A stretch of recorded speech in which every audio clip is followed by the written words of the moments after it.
Hey, welcome back to another Black Set. Hey, welcome back to another Black City coffee vlog. In this video, look what I found. Welcome in 2022, huh? I vaguely remember that announcement of the sort of going from home roaster to cafe. Vaguely.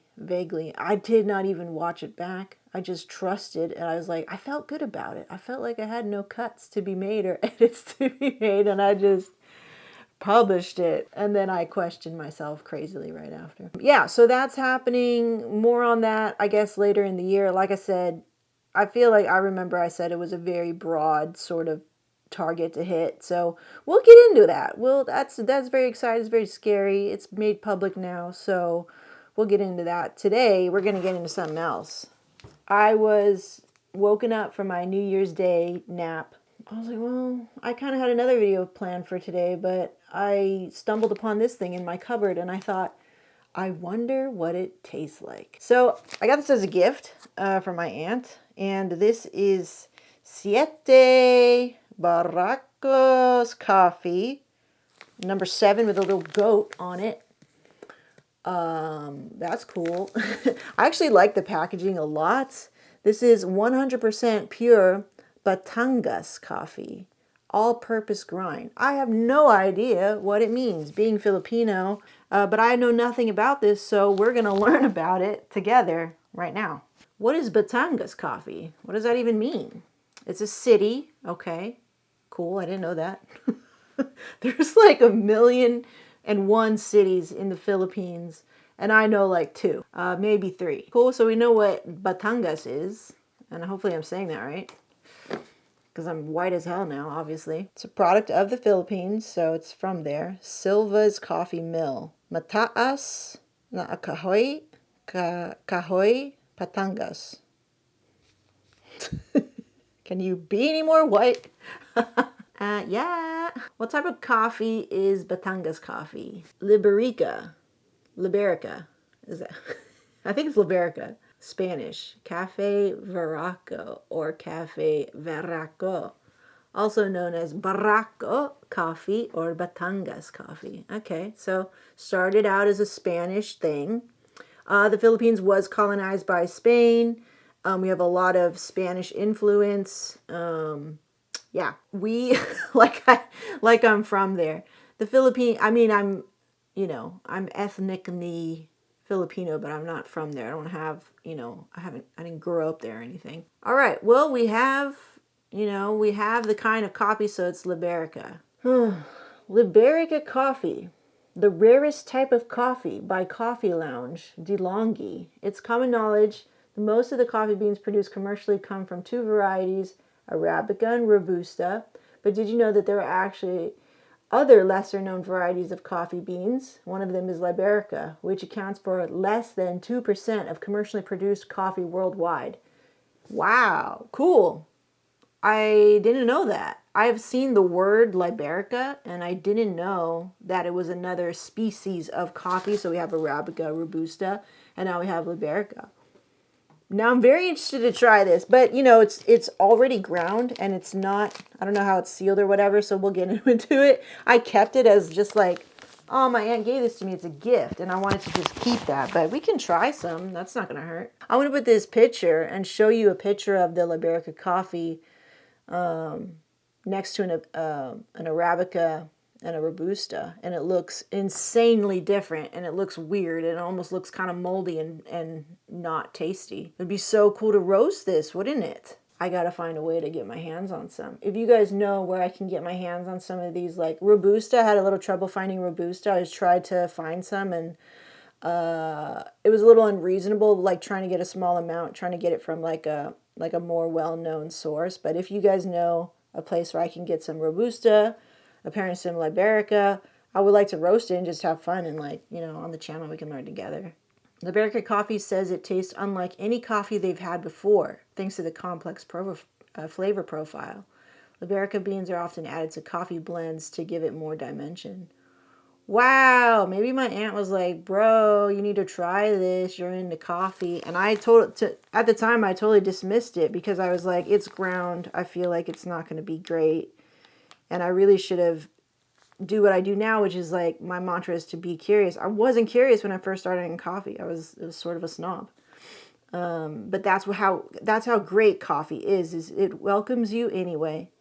If you're a snob or not, if you're dumb or not, if you're whatever or not, and it still welcomes you, still loves you, and it educates you and humbles you, and then puts you back out into the world as a more loving and compassionate person. That's what coffee does. That is the beauty of coffee. Isn't that cool? Oh, so I'm so lucky to have this right now. It can be found in Malaysia, in the Philippines, Indonesia. Okay, in the Philippines, it's known as Kapeng Barako coffee.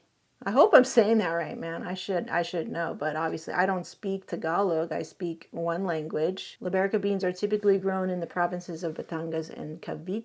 I hope I'm saying that right too. It comprises about 4% of the nation's 4% of the nation's coffee harvest. So very small, very rare. Traditionally served black. Okay, or sweetened with muscovado sugar. Barako coffee is considered the morning staple among older generations. I filmed the whole thing. Obviously, you can see I'm already done here, and my cat died again. What the hell? Anyway, so I want to tell you how it tastes. I was already like halfway done with this. Immediately, tobacco, just tobacco all the way through. Like we smelled it, you know. And it's, I was kind of into cigars for a little bit, just because I thought it was so cool, and I was into the craft of cigars, not really so much smoking them, but more into the craft of it. And I really do love the smell of cigars, and so the smell is really reminiscent of like walking into the garage with all of your uncles and everything when you go to potluck, Filipino potluck, and you just smell all the smoke. There's always like a bunch of smoke in the garage. And they're just talking and things, and it's nighttime and just chit-chatting the night away. And yeah, that's what this smells like. It's very nostalgic coffee. This is like what I grew up on. The smell of it is really, really nostalgic. Like, I went to the Philippines one time when I was very young. I was 9.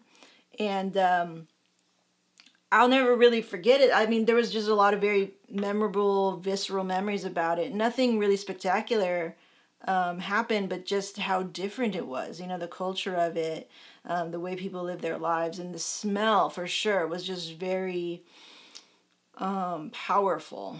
One of the big smells that are out there is gasoline, because I think there's like the regulations are a lot less stringent over there, so you smell a lot of gasoline from all of the vehicles and such. And this smell of like tobacco, there's a lot of smoking that goes along in Filipino culture, and especially in older men. Definitely. I mean, my grandma smoked for years until she quit for her health. So it's a very normal thing. The smell of smoke, the smell of tobacco that's what this smells like. So it really reminds me, it's very nostalgic. If I come into this experience with the intention of appreciating, because definitely I would not drink this on a daily basis, obviously. Like, you guys know my preference. It's lively, juicy, acidic cups. Not at this roast level. This is a little bit just too roasty for me, and a little bit just too roasty, too tobacco-y.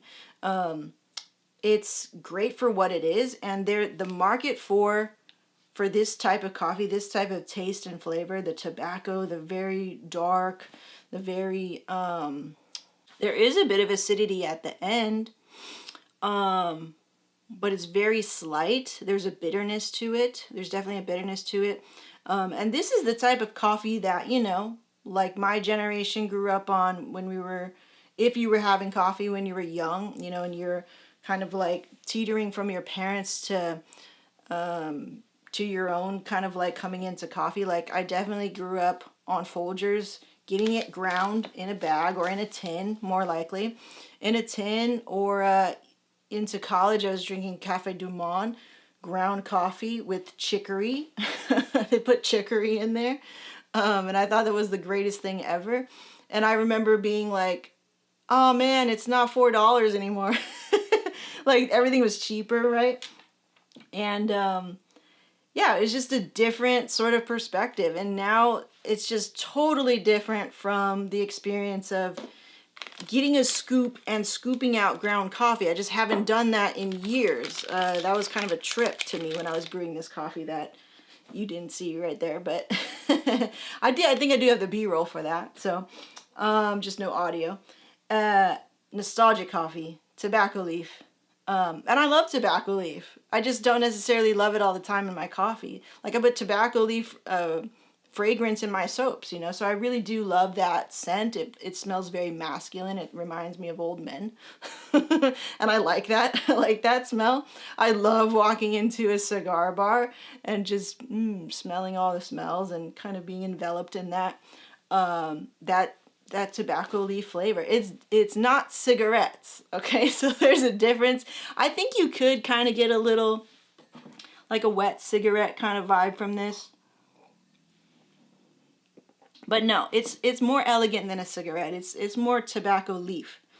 It's tobacco leaf. It's not really cigarette. Cigarette has a bunch of other shit in it that I don't even know. Not a fan of cigarette smoke. That smell too also reminds me of older Filipino men, but and uncles, you know, it reminds me of uncles. But yeah, this nostalgia through and through. I think it could benefit from a little cream, a little sugar. And in the Philippines, you know, because it's so hot and humid, not necessarily wanting a very hot cup of coffee.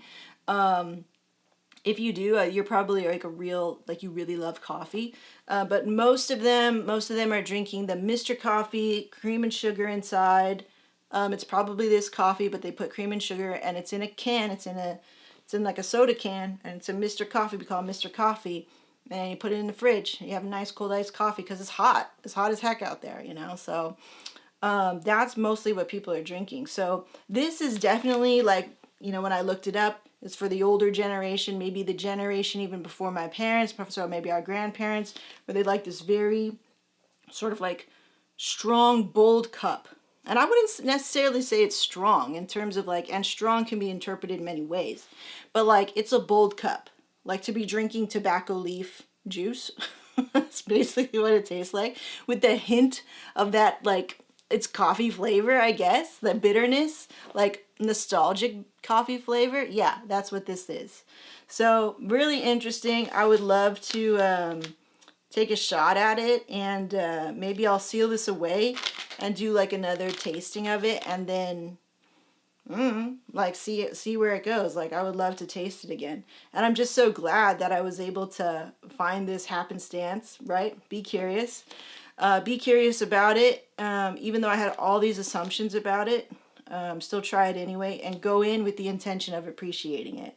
Not go in with the intention of, oh, it's ground. Oh, it's like, it's not gonna be fresh. Oh, it's not super high quality coffee. Going into the intention of, hey, this is gonna be fun. I know it's gonna be different. Like I want to see. Like let's go, and then appreciating it for what it is. And it definitely made this whole experience a lot more fun until my mic died, and I have to shoot this again. So, and trying to reiterate what I just said from the heart, and I felt that it was so good, and now I'm trying to like dig deep and like trying to let you guys know, like, oh man, I really, you know, I had something great to tell you. It was the gist of that, but I felt like I had more story and stuff.